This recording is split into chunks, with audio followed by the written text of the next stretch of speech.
आज भी मेरी नज़र में यूट्यूबर और रील मेकर पत्रकार नहीं है। तो 13 के 13 जिला सूचना अधिकारियों से हम सूची मांग रहे हैं पत्रकारों की, और हम डिफ्रेंशिएट करने जा रहे हैं हमारी सरकार कि जो रील मेकर है, यूट्यूबर्स हैं, वो पत्रकार हैं कि नहीं। ऐसे तो देहरादून के 2-3 बड़े जर्नलिस्ट जो है, नाम नहीं लूंगा, और वो हमारे पत्रकार साथी रहे, आज भी बहुत बड़े पत्रकार हैं। वो तो कहते हैं धामी जी गजब के व्यक्ति हैं। उनमें नारायण दत्त तिवारी और भगत सिंह कोश्यारी जी का मिश्रण है। होम स्टे के लिए इतनी बड़ी योजना लाए कि आप अपने घर में 6 कमरे में आप पति पत्नी पर्यटकों का स्वागत कीजिए, उनको घर का ही खाना खिलाइए, 30 लाख रुपए सरकार से लीजिए, 50% सब्सिडी लीजिए। हाँ, लेकिन आपके पॉडकास्ट के माध्यम से मैं अपने भाइयों से इतना निवेदन जरूर करूंगा, क्योंकि मैं उनके बीच का हूँ, उनका मंत्री बाद में हो।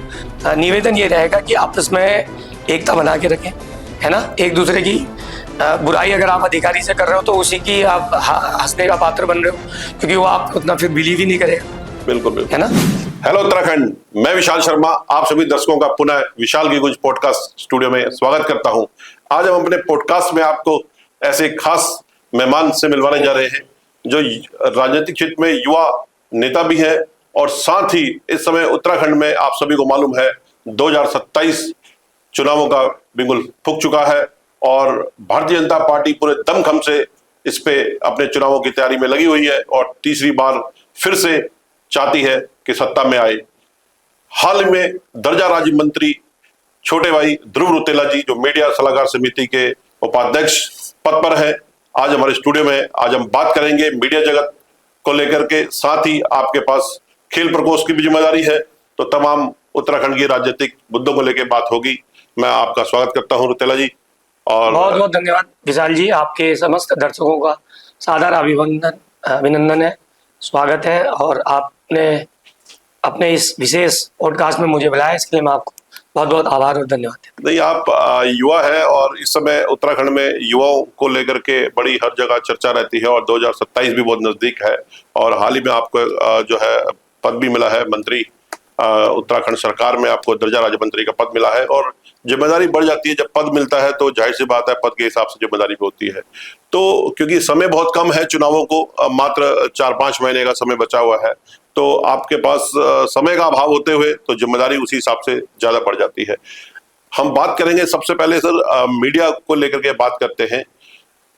आज से, क्योंकि उत्तराखंड बने हुए लगभग 26 वर्ष हो चुके हैं, उस समय की मीडिया और आज की मीडिया, हम उत्तराखंड की बात ही करें तो क्या अंतर आप मानते हैं? क्योंकि सोशल मीडिया युग आ चुका है, डिजिटल मीडिया इस समय बहुत ज्यादा चरम पर है। अब लोगों ने टीवी देखना धीरे धीरे छोड़ दिया है, पेपर पढ़ना कम कर दिया है, हर कोई डिजिटल की तरफ आ रहा है। तो आप इसको लेकर के सरकार की क्या ऐसी कुछ पॉलिसी आने वाली है डिजिटल मीडिया, सोशल मीडिया को लेकर के? देखिए विशाल भाई, जैसा आपने कहा, क्योंकि मैं भी 26 वर्षों से पत्रकारिता कर रहा हूँ, पत्रकारिता जीवन में रहा हूँ, और अपने को सौभाग्यशाली मानता हूँ कि मैंने हिंदी की पत्रकारिता की है, अंग्रेजी की पत्रकारिता की है, टीवी की है, प्रिंट की है, और मैं एक रिपोर्टर से लेके चैनल का ब्यूरो हेड स्टेट में, और एक अखबार हिंदी जो प्रमुख यहाँ छपता है, आप जानते हैं, उसका संपादक भी रहा हूँ। तो सारी बारीकियाँ स्वयं मैंने देखी हैं, उनको जिया है, निभाया है। तो निश्चित रूप से आप ये मानिए कि वो जो युग था जब उत्तर प्रदेश से पृथक पहाड़ी राज्य उत्तराखंड बना था, तो जब हम वर्ष 99-2000 में पत्रकारिता करते थे, फैक्स का जमाना होता था, फैक्स मशीन के थ्रू समाचार जाते थे, खुद ही लिखना पड़ता था, संकलन करना पड़ता था उसका। उसके बाद जब हम टीवी में आए, 2001 में मेरा सहारा समय में चयन हुआ, बाद में 2003 में मैं आज तक में आया। उस समय आप बिलीव नहीं करेंगे, छोटा सा एक DVR कैमरा होता था, जिसे हैंडी कैम कहते थे उस, और छोटी सी आपने देखी होगी उसकी कैसेट होती थी। बिल्कुल बिल्कुल। कितना टफ समय था। 2003 और 2005 में मैं 19 दिन पैदल चल के कैलाश मानसरोवर यात्रा कवर करने गया, दोनों चैनलों के लिए, और बहुत मुश्किल होती थी। कहाँ लिपू लेक 17,000 फीट की ऊंचाई, इतना ठंड, वहाँ उसको कवर करना, फिर वो कैसेटों को नीचे लाना, फिर रोडवेज की बस में ड्राइवर या कंडक्टर के माध्यम से उसे आनंद विहार स्टेशन पहुंचना, वहां से फिर वो लेके जाते थे। आज तक वाले हमारे अन्य चैनल जो काम करते थे वो लेके जाते थे। और आज का युग आप कह रहे हैं, आज तो ये फोन है, हर कोई पत्रकार है ऑलमोस्ट, है ना। तो ये बहुत एक बड़ा हमारी पीढ़ी ने बदलाव देखा है। निश्चित रूप से डिजिटल का जमाना है। अब तो अभी तक हम देख रहे थे कि ये न्यूज़ पोर्टल की बाढ़ आ गई थी। उससे पहले न्यूज़ चैनल थे, रेडियो होते थे, रेडियो जॉकीज, ठीक है, अखबार या आकाशवाणी के रेडियो। अभी अभी ये पोर्टल्स आया, पोर्टल्स के बाद मैं देख रहा हूँ अचानक ही देश के जितने भी बड़े पत्रकार हैं सब पॉडकास्ट में आ गए। पॉडकास्ट का भी एक दौर आ गया। तो निश्चित रूप से सरकार भी अपने को अपडेट कर रही है। We are going for a new policy. उसका सिंह धामी जी को मैं धन्यवाद दूंगा, और उनका जो विजन है वो पत्रकारों को लेके बहुत ही फ्रेंडली उनका नेचर रहा है। आप उनसे मिलते रहते हैं।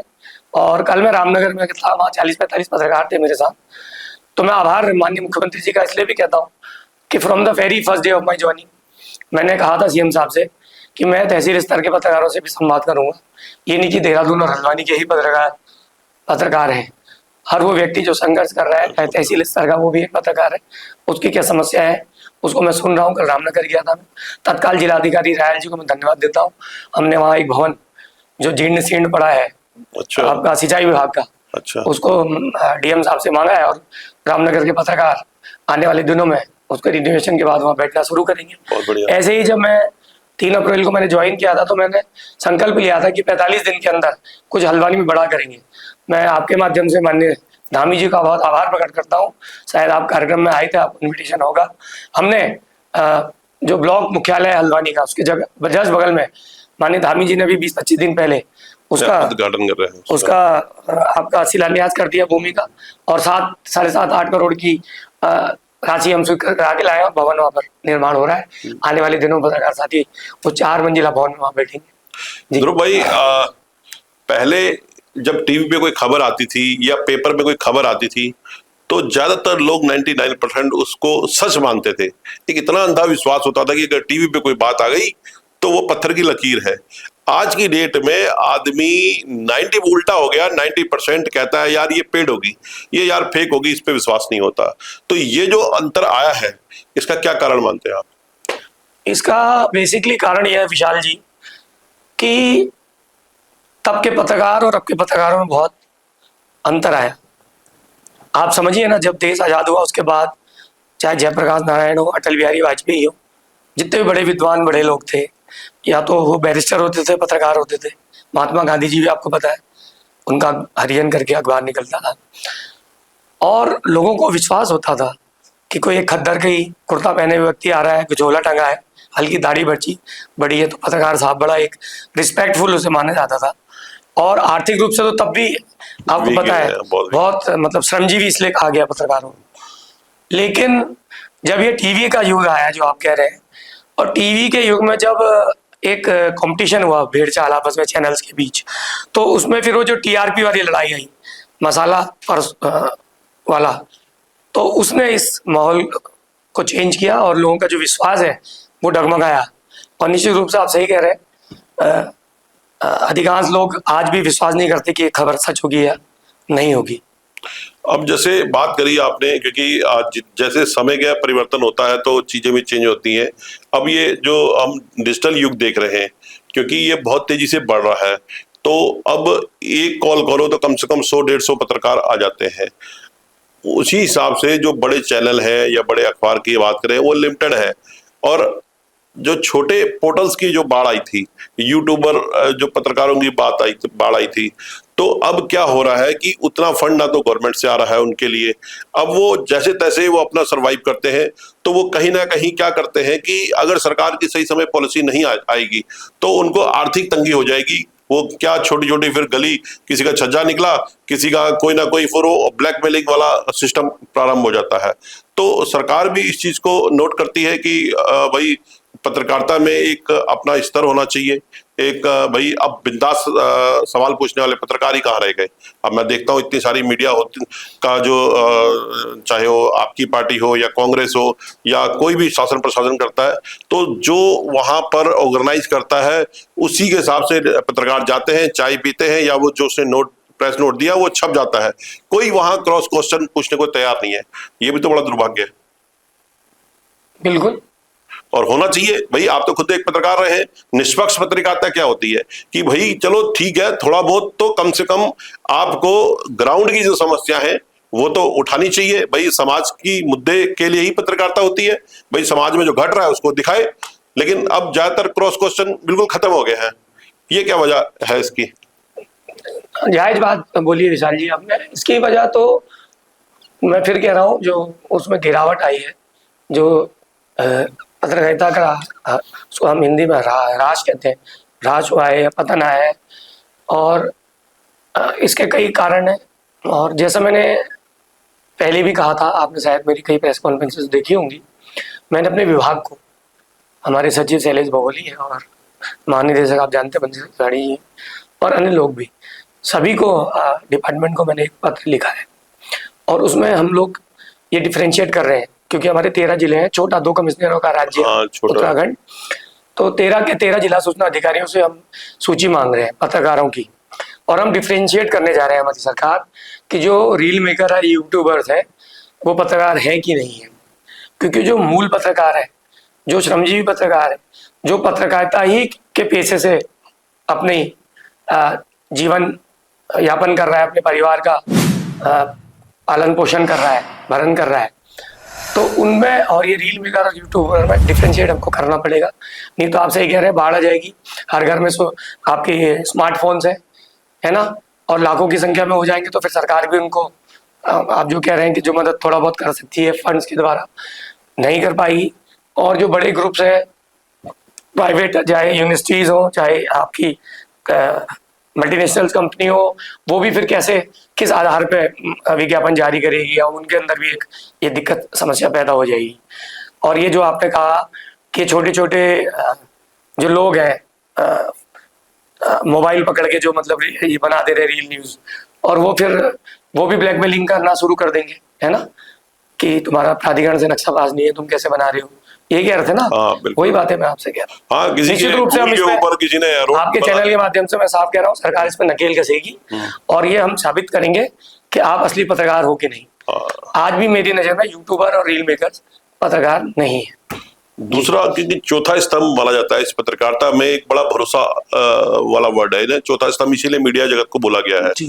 अभी क्या देख रहे हैं हम? बोला गया है नहीं डेमोक्रेसी में, वैसे तो आपको पता ही है, कार्यपालिका, न्यायपालिका जी। अच्छा, वर्तमान में हम देख रहे हैं, जब से आपकी सरकार आई है, अभी इसको मीडिया को लेकर के एक डर का माहौल है। अभी 2-4 दिन पहले भी एक हमारे बीच में पत्रकार आए थे जिनका हमने पॉडकास्ट लिया था, तो उन्होंने एक बड़ी अच्छी बात बोली थी कि भाई इस समय या तो पत्रकार इधर हो जाए या इधर हो जाए, नहीं तो एक जो माइंड में पहले होता था कि यार उसने झोला टांगा और जो मन में आया पूछ दिया उसने, जो उसको ठीक लगा। अब अगर वो सरकार के पक्ष में है तो वेल एंड गुड है, नहीं है तो या तो वो भाई ब्लैक लिस्टेड कर दिया जाएगा। तो ये डर का माहौल बहुत पत्रकारों में आ गया कि यार सरकार के अगेंस्ट नहीं जाना है हमने। अगेंस्ट का मतलब सवाल भी नहीं पूछ रहे हैं, तो ये ऐसा क्यों खौफ बैठ रहा है सरकार का धीरे धीरे? नहीं, ऐसा नहीं है। पुष्कर सिंह धामी जी तो बहुत पत्रकारों के, he is a media friendly person, और पत्रकारों को, क्योंकि देखिए जब से राज्य बना है, धामी जी किसी न किसी पद पे रहे उत्तराखंड में। आप जब से वो लखनऊ यूनिवर्सिटी से पढ़ के यहाँ वापस आए, जब राज्य बना, पहले ओएसडी रहे मुख्यमंत्री जी के, फिर युवा मोर्चा के अध्यक्ष रहे, फिर पार्टी के विभिन्न पदों में रहे, 2 बार विधायक रहे। तो इस 26 वर्षों में उनका मैन टू मैन कनेक्शन, और खासकर पत्रकारों से जो कनेक्शन है, चाहे देहरादून के हो या छोटे छोटे जिलों में हो, सबको व्यक्तिगत रूप से पहचानते हैं। He knows every journalist personally. तो ऐसा तो कोई खौफ है ही नहीं धामी जी का या सरकार का पत्रकारों में कि उनसे क्रॉस क्वेश्चन नहीं कर सकते। अच्छा, और वो तो खुश भी होते हैं कि लोग पूछे उनसे उल्टे सवाल। लेकिन डर बहुत है लोगों में, पता नहीं क्यों डर क्यों बैठ गया। मैं भी देहरादून की एक प्रेस को देख भी रहा था, तो उस समय कोई पत्रकार पूछ रहा था तो उसमें क्रॉस, मेरे से तो देहरादून के 2-3 बड़े जर्नलिस्ट जो है, नाम नहीं लूंगा, और वो हमारे पत्रकार साथी रहे, आज भी बहुत बड़े पत्रकार हैं, वो तो कहते हैं धामी जी गजब के व्यक्ति है। उनमें नारायण दत्त तिवारी और भगत सिंह कोश्यारी जी का मिश्रण है, 2 बड़े नेताओं का अकेले एक व्यक्ति में।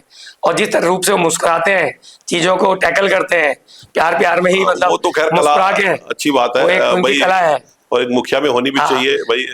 तो अब विशाल भाई एक उदाहरण दे दीजिए, कभी माननीय मुख्यमंत्री जी ने किसी पत्रकार को कहीं पे टोका हो? अभी किसी भी क्वेश्चन को अभी हम मतलब डिजिटल अच्छे मीडिया से जवाब ना दिया हो। अभी ध्रुव भाई डिजिटल मीडिया में कुछ कहें मुद्दे उठे हैं जो फेसबुक पत्रकार कहें या यूट्यूबर पत्रकार कहें, हाँ। जो काम बड़ी मीडिया हाउस ने नहीं करा या बड़े चैनल ने नहीं करा, वो उन्होंने मुद्दे उठाए, वो पूरे राज्य के मुद्दे बन गए। लेकिन उनकी जो है धीरे धीरे उनकी जो है पर कतर दिए गए, उनके पर कतर दिए गए कि भाई आपकी हिम्मत कैसी है। तो इस सोशल मीडिया का कहीं प्लस है तो कहीं माइनस भी है।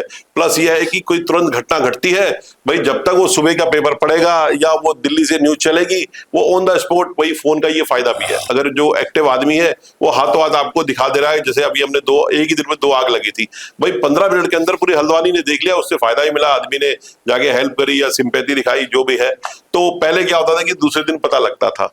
तो आज की डेट में इसका प्लस पॉइंट भी तो है, तो सरकार इस चीज को भी तो कहीं ना कहीं ध्यान में रखे। बिल्कुल निश्चित रूप से सरकार रखेगी। और जो अभी सूचना विभाग जो हमारा डिपार्टमेंट ऑफ पब्लिक रिलेशन है, DIPR, वो कुछ मदद उनकी जरूर करती है जिनके फैन फॉलोइंग है, व्यूअर्स हैं। अच्छा। है ना, जैसे कई गढ़वाल में भी है, नाम क्या लूँ, 1-2 का, कई कुमाऊं में भी है, उनके व्यूज आते हैं 50,000, 60,000, 1 लाख, 1.5 लाख। तो निश्चित रूप से उनकी भी मदद सरकार कहीं ना कहीं, हमारा सूचना विभाग करता है, अपने विज्ञापन के माध्यम से, अन्य माध्यम से उनको सपोर्ट करती है कि वो समाज की अच्छी चीज़ों को दिखाएं।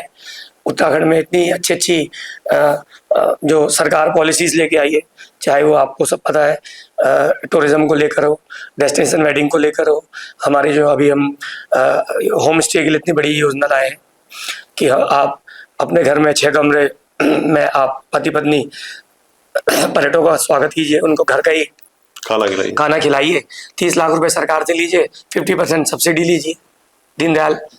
आप दूसरा ध्रुव भाई, अभी आपका जो सफर है, जर्नी इतना आसान तो नहीं हुई होगी।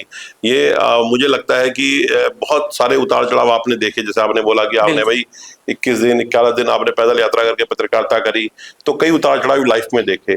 यहाँ तक का पहुंचने का जो आप क्रेडिट देते हैं, आप मंत्री पद मिलना इतना आसान नहीं है, कहीं ना कहीं बहुत स्ट्रगल होता है, बहुत कुछ खोया होता है।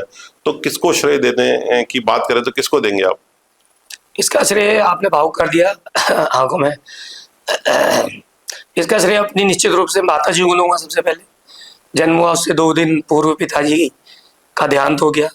उस जमाने में जब सेना में या अर्ध सेना में डेथ होती थी, बॉडी आने का घर में प्रोविजन नहीं होता था।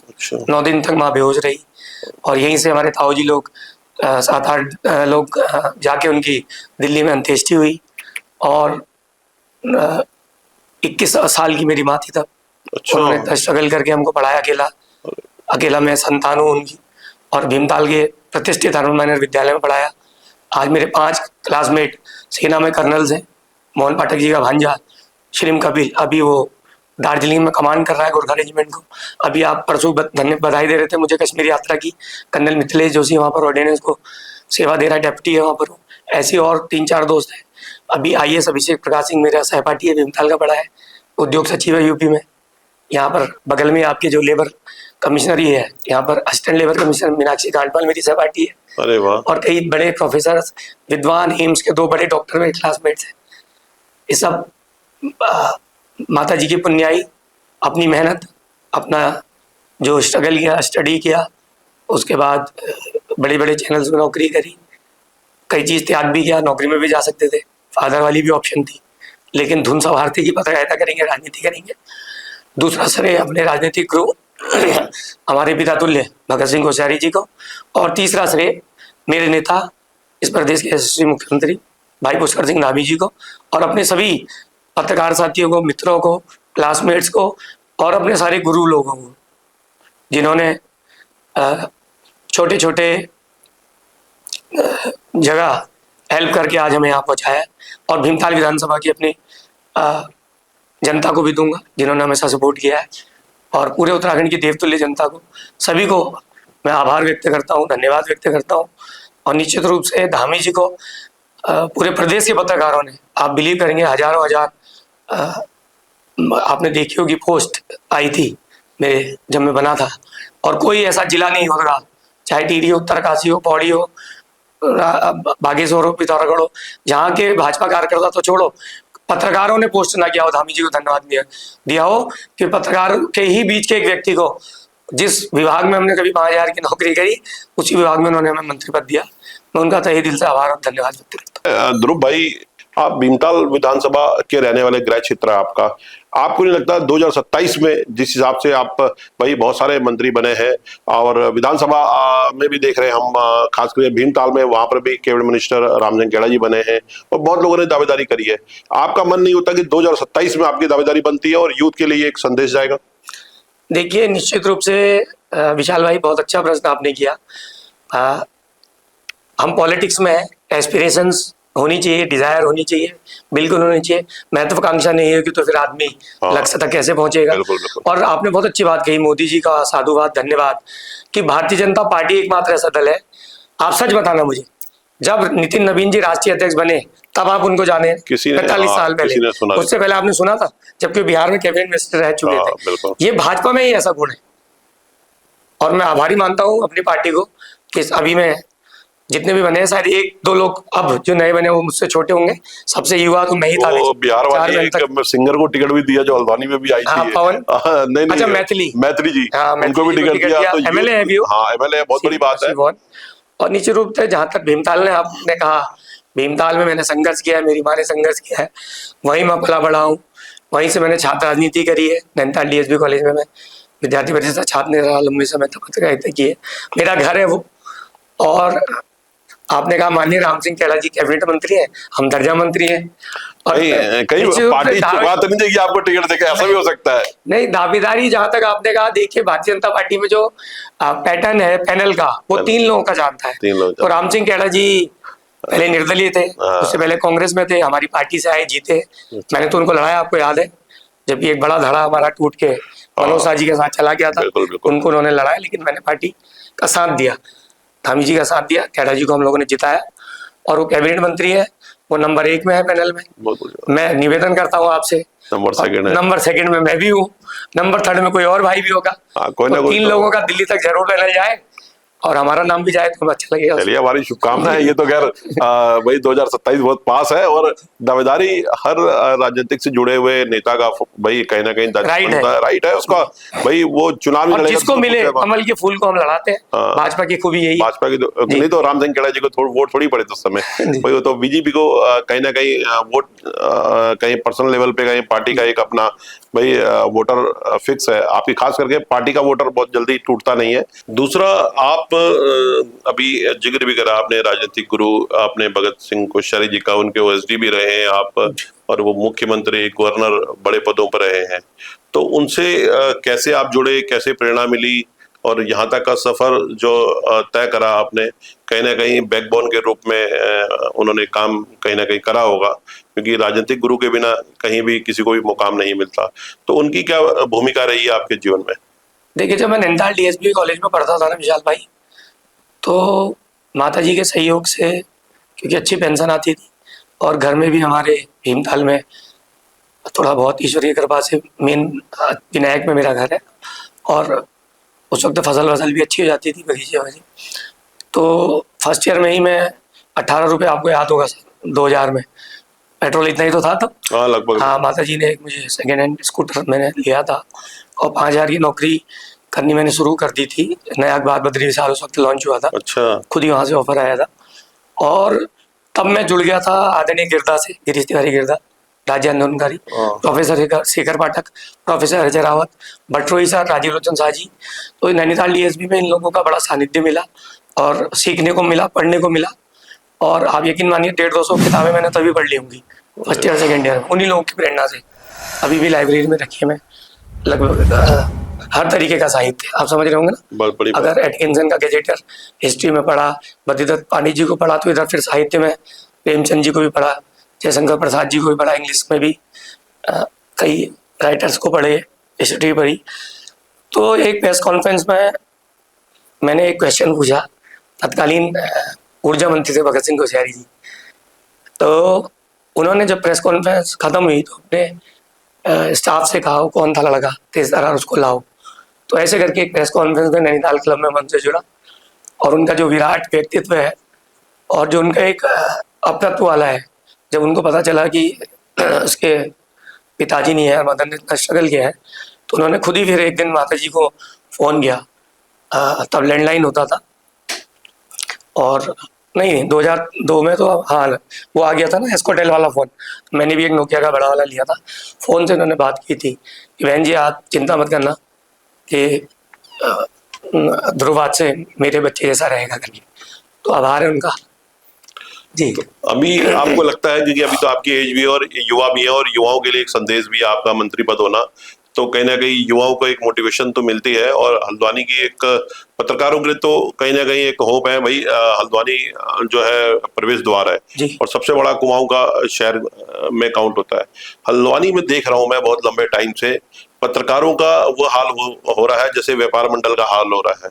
ना एक छत के नीचे आते हैं, वही जैसे 5-6 व्यापार मंडल है, ऐसी 4-5 जो है पत्रकार यूनियन है। जी। तो आपको नहीं लगता कि एक मंच पे इनको ला करके इनका कहीं ना कहीं विलय होना चाहिए, और ताकि एक संदेश जाए, क्योंकि हल्द्वानी में ना तो कोई अच्छा कहूँ पत्रकारों के लिए कोई भवन है, एक प्रेस क्लब है, वो छोटा सा एक कमरा कहें 6 तो बाई हम 6 बना रहे हैं, आपको बता दिया। हाँ, वो 8 करोड़ रुपए सीएम साहब ने दे दिए। लेकिन पत्रकारों की यूनिटी छिन्न भिन्न होती जा रही है, जिससे प्रशासन के लिए एक मजाक का पात्र बना हुआ है। अब कहाँ सीरियस ले लें पत्रकारों को? मैं देखता हूँ भाई कप्तान की पीसी में देखते हैं या बड़े अधिकारियों की पीसी में देखते हैं, तो वो जो सिर्फ ओबलाइज करने वाले हैं एक दूसरे को, अधिकारियों को, उनके तो वाह है, लेकिन जनरली पत्रकारों को कोई नहीं मानता आपकी, क्योंकि देखिए विशाल भाई, अगर आप हमारे पत्रकारिता विभाग को छोड़ दो, शिक्षा विभाग में चले जाओ, क्या सारे टीचर्स वहाँ एक मुंह है?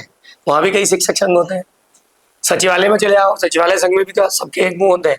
ऐसे ही जब हमारे घर में भी कहते हैं ना पुराने बुजुर्ग, क्या बर्तन क्या कहते थे, आपस में टकराते रहते हैं ना, एक भाई की दूसरे भाई से कम पड़ती है, कभी मदर फादर में एक बच्चे से थोड़ा कम, थोड़ा हम छोटा भाई पिताजी से डरता है, बड़ा भाई मम्मी से डरता है।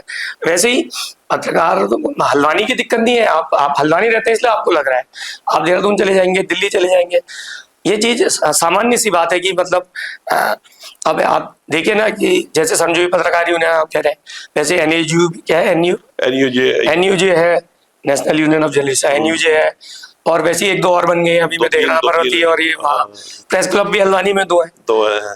आपकी चिंता जायज है, आप एक भावुक व्यक्ति है, इसलिए आपको लग रहा है कि सबको एक मंच में आना चाहिए, साथ रहना चाहिए, और फिर वो प्रशासन के और अन्य लोगों के भी फिर वो हंसने का एक रीजन होता है। पत्रकारों का एक बड़ा महत्व होता है, एक दबदबा होता है भाई पत्रकार कहने में। हाँ, लेकिन आपके पॉडकास्ट के माध्यम से मैं अपने भाइयों से इतना निवेदन जरूर करूंगा, क्योंकि मैं उनके बीच का हूँ, उनका मंत्री बाद में हो, उनके बीच का भाई पहले हो। निवेदन ये रहेगा कि आपस में एकता बना के रखें, है ना। एक दूसरे की बुराई अगर आप अधिकारी से कर रहे हो तो उसी की आप हंसने का पात्र बन रहे हो, क्योंकि वो आप उतना फिर बिलीव ही नहीं करेगा। बिल्कुल है ना। कई हमने पत्रकारों को भी देखा है जो सिर्फ अधिकारियों के लिए काम करने लग गए हैं, तो ये भी कहीं ना कहीं लोगों का विश्वास छिन्न भिन्न होता है, क्योंकि भाई मैं तो कह रहा हूँ पत्रकार चाहे यूट्यूबर पत्रकार हो, पत्रकार है, क्योंकि आज के समय की नीड है। अगर डिजिटल मीडिया का कोई पोर्टल चला रहा है तो वो नीड है इस समय की, भाई वो अपनी जगह बड़ा ब्रांड का कोई अगर मैं देख रहा हूँ ब्रांड वालों को भी डिजिटल पे उतरना पड़ गया, इसका मतलब समय की डिमांड तो है ही, तो अपनी वैल्यू तो हर जगह हर किसी को होती है, चाहे वो बड़ा पेपर हो, चाहे वो छोटा हो, चाहे वीकली हो, चाहे पाक्षिक हो।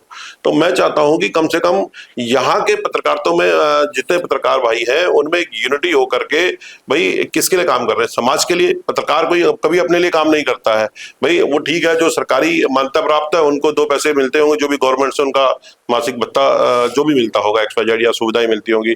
90% पत्रकार तो अपने सेल्फ डिपेंड होकर के काम कर रहे हैं, या विज्ञापन पे डिपेंड है, या ऑब्लाइजेशन पे डिपेंड है, या चुनाव पे डिपेंड है, या त्योहारों पे डिपेंड है, यही है। तो कहीं ना कहीं एक पॉलिसी ऐसी हो कि जिससे एक ऐसा लोगों में ट्रस्ट हो जाए, और लोगों के लिए भी आसानी है और पत्रकारों के लिए भी है। दूसरा मैं एक बात बड़ी महत्वपूर्ण है, क्योंकि अभी आपको खेल की भी एक जिम्मेदारी मिली हुई है, खेल विभाग, और इस समय उत्तराखंड जो है ओलंपिक संघ के आप जो है सदस्य भी है, उपाध्यक्ष पद मिला, और बड़ा पद होता है।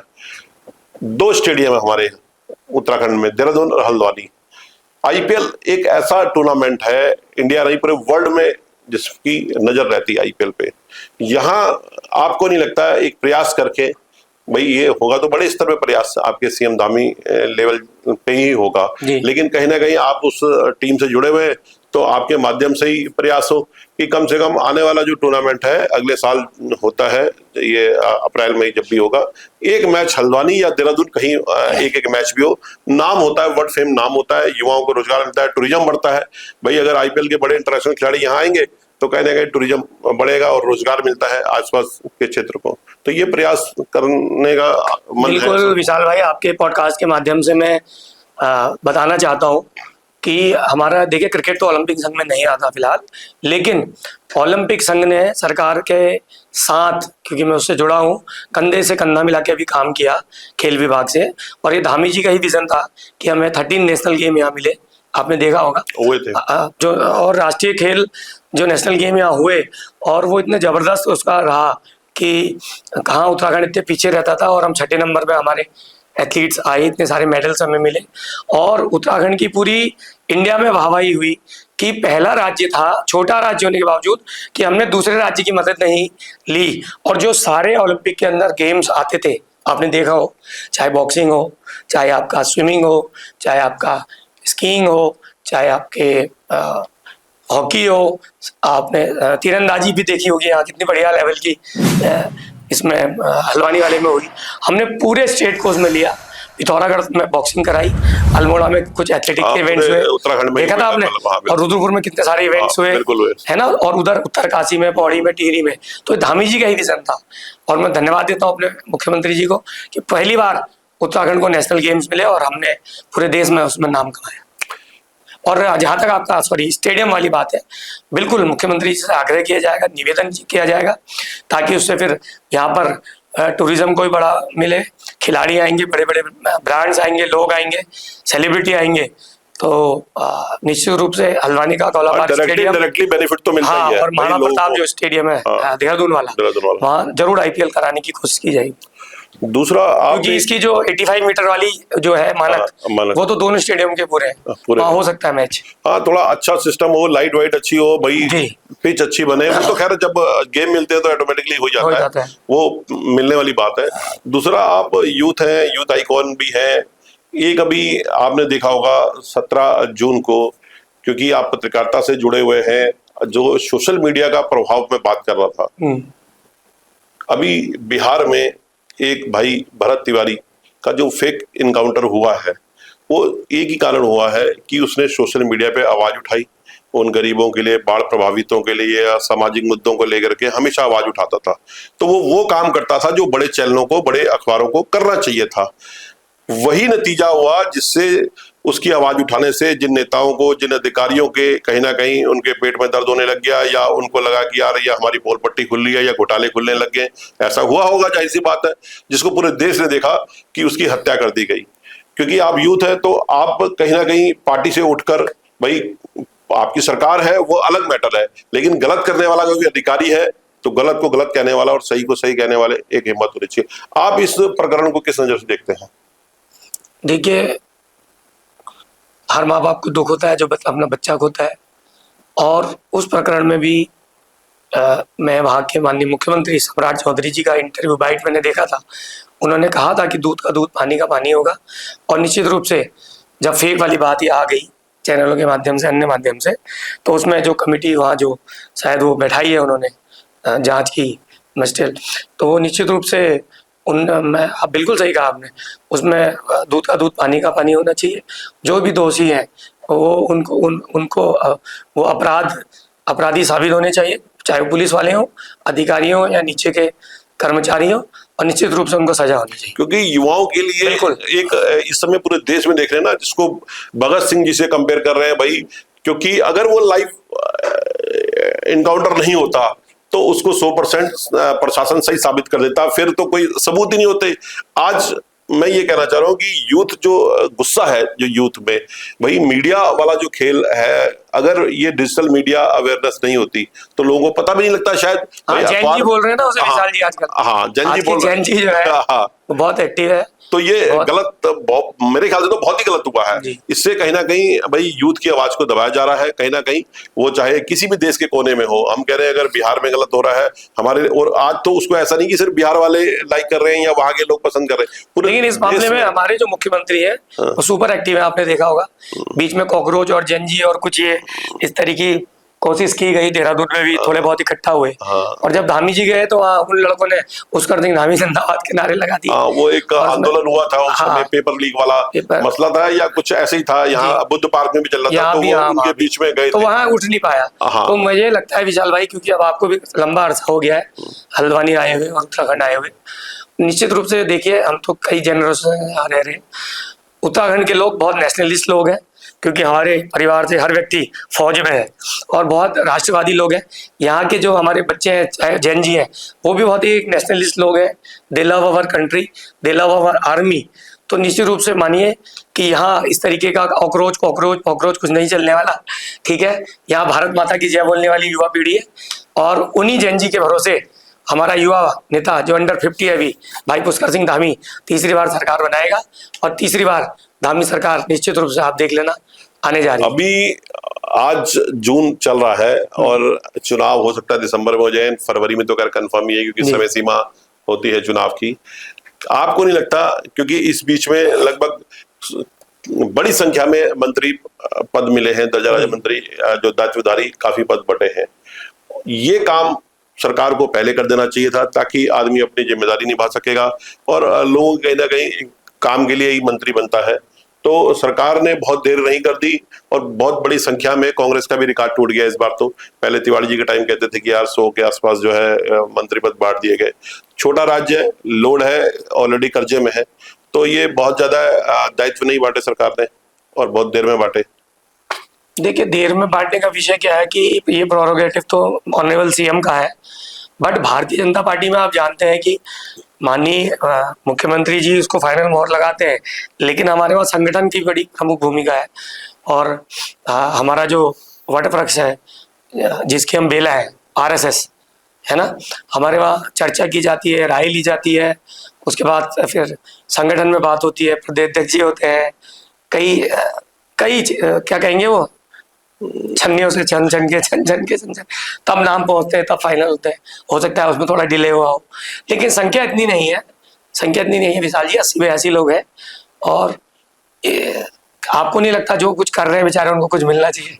जिन्होंने जीवन दिया, मैं तो कह रहा हूँ पहले मिलना चाहिए भाई। आदमी पार्टी से जुड़ता है क्यों? वो गलत नहीं है, हम उसको गलत क्यों कहें भाई? हम भी अगर पार्टी में होते, हर आदमी अपेक्षा रखता है भाई, लालच तो हर आदमी को होता है। पुलिस का इंस्पेक्टर है, वो गलत नहीं है, फॉरेस्ट का रेंजर है, वो भी तो सैकड़ों हजारों है भाई। प्रमोशन हर आदमी चाहता है भाई, इसीलिए तो झंडा उठाता है, नहीं तो खाली जय श्री राम कहने के लिए थोड़ी पार्टी में जुड़ा है।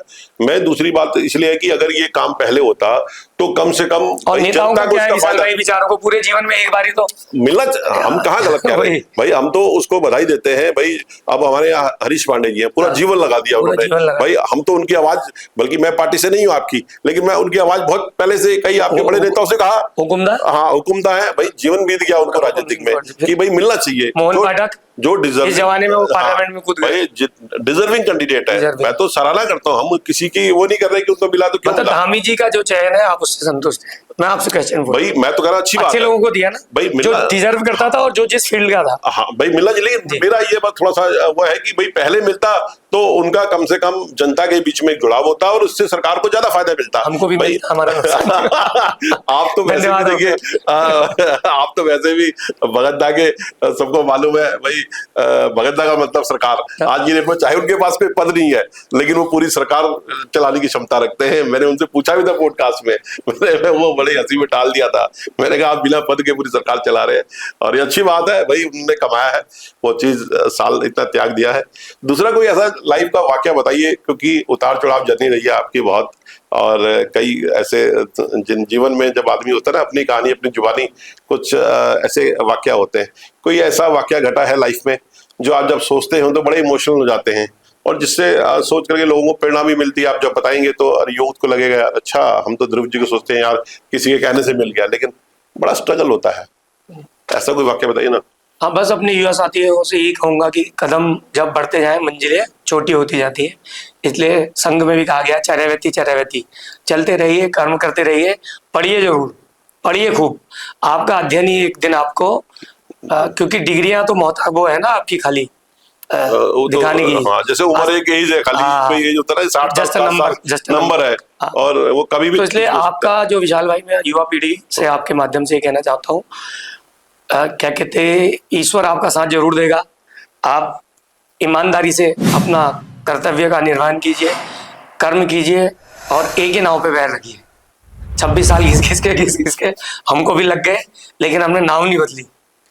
लेकिन इस समय आपके ज्यादातर दायित्वदारी जो है दूसरी पार्टी से नाव बदल के आए और उसको कहीं ना कहीं बेनिफिट मिला, ये भी एक बड़ी बात है। मैं तो आपने कहा ना अपने से, आपने मेरे लिए कहा कि ध्रुव भाई आप ये बताइए कि आप, लेकिन ये होना चाहिए जिसमें वो समर्पित हो जाओ भाई। वही मैं बच्चों से, युवा पीढ़ी से, राजनीतिक जो हमारी यूथ है उनसे ही कहना चाहता हूँ, पढ़िए, विचारवान बनिए। हाँ, अच्छा, लोगों ने पढ़ना छोड़ दिया, ये बहुत अच्छी बात बोली आपने। अब जब से ये डिजिटल मीडिया का जो चल रहा है प्रचलन, और देखता हूँ आदमी की सोच शक्ति खत्म हो गई है, एकदम से जो है भूलने की आदत सी हो गई है, या अगर नॉलेज कहें, नॉलेज नहीं है उनको। जो व्हाट्सएप यूनिवर्सिटी बता रहा है, फेसबुक यूनिवर्सिटी बता रही है, और उसको सच मान ले रहे हैं। और ज्यादातर तो आधे मतलब 50% तो फेक ही है वो, कहीं ना कहीं भाई वो तो जनरेट करा जाता है, जैसे सरकार जो दिखाना चाहेगी वो देखेंगे। अभी टीवी पे भी हम न्यूज पे देखते हैं, मैक्सिमम भाई वही जो सरकार दिखाती है वही उसमें आता है। तो मैं चाहता हूं कि आदमी को नॉलेज हर तरीके से लेनी चाहिए, और किताबों में जो नॉलेज होती है वो कहीं नहीं मिलती। शिव खेड़ा की एक बुक आई थी नई जीत आपकी, जीत आप, तो ऐसी बुक थी कि उसने उनको हाँ उसको हिट कर दिया था, शिव खेड़ा की पहचान उसी से। लेकिन जो किताब मैंने पढ़ी, कॉन्फिडेंस लेवल इतना हाई होता था, तो मैंने लोगों को जब बर्थडे, मेरे साथ वालों का जब बर्थडे होता था, तो मैं अक्सर जो है गिफ्ट करता था, क्योंकि किताब से मैं बहुत प्रभावित था। आज भी मैं खुद को बोलता हूँ, अगर आपने अपना कॉन्फिडेंस डेवलप करना तो वो किताब जरूर पढ़िए। रॉबिन सिंह की बहुत सारी अच्छी किताबें होती थी, स्वेट मॉडर्न, कई सारे ऐसे राइटर थे। अब तो वही इसीलिए हमारी जो प्रदेश की संस्कृति बदली है अभी धामी साहब ने।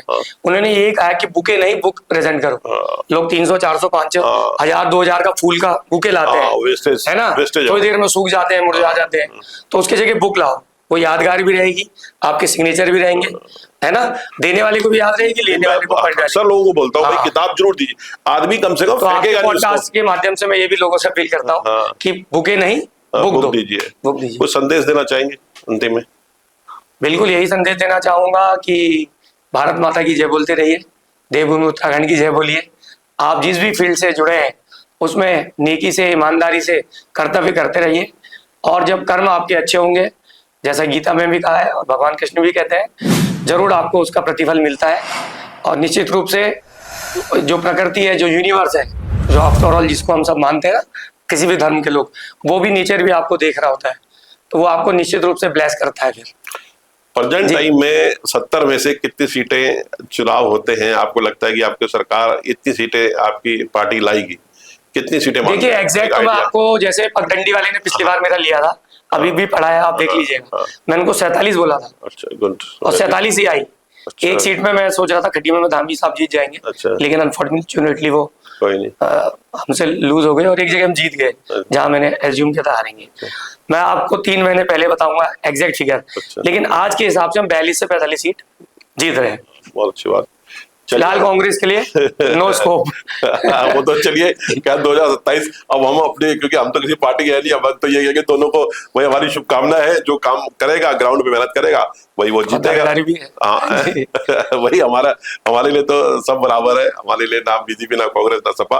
और मैं दर्शकों को बताना चाहूंगा, ऐसे ही यूथ जो आइडियल होते हैं, एक समाज को जो प्रेरणा देते हैं, फिर से हम अपने चैनल में किसी नई शख्सियत को रूबरू कराएंगे। मैं सभी दर्शकों को कहूंगा, हमेशा पैसेंस रखें, जैसे ध्रुव भाई मंत्री जी ने बताया है, यूथ के लिए खास करके कि पैसेंस अवश्य होना चाहिए, क्योंकि एक ना एक दिन सफलता जरूर मिलती है, समय जरूर लगता है। फिर से मिलते हैं। जय हिंद, जय भारत, जय उत्तराखंड।